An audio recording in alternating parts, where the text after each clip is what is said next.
Guys, तर आज आम्ही जाणार आहे कुठला मूवी बघायला मम्मी? बॉर्डर 2. हो, तर चला जाऊया. आणि ते पण आम्ही फॅमिलीसोबत जातोय.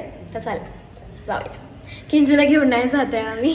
किंजूला ना लहान आहे ना, तिच्या कानासाठी एवढा आवाज चांगला नाही लहान. तर चला जाऊया. घेऊन जात नाही. लिफ्ट आलेली आहे. चला. तिथं थिएटरमध्ये कसा खूप मोठा मोठा आवाज येतो ना, लहान मुलांच्या ना ते चांगलं नाही. हां, तर आमचा हा मिनी ब्लॉग पूर्ण बघा.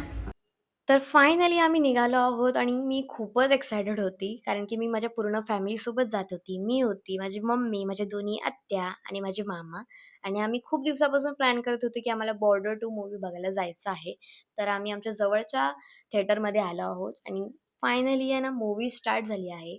आणि मूव्हीचा रिव्ह्यू हाच असेल, की मूव्ही खूपच छान होता. जे स्टोरी लाईन होते एकदम छान त्यांनी दाखवलं होतं आणि जे ॲक्टर्स होते सनी देओल, दिलजीत दोसांझ, वरुण धवन, आहान शेट्टी ह्यांच्या सगळ्यांची ॲक्टिंग आम्हाला फारच आवडली आणि मूव्ही पण खूप छान होता. शेवटला तर आम्हाला खूपच इमोशनल फील झालं होतं आणि आम्हाला खूपच मूव्ही आवडला. तर तुम्ही पण आहे ना, नक्की जावा मूव्ही बघायला. तर ब्लॉग आवडला असेल तर नक्की लाईक, शेअर, सबस्क्राईब करा.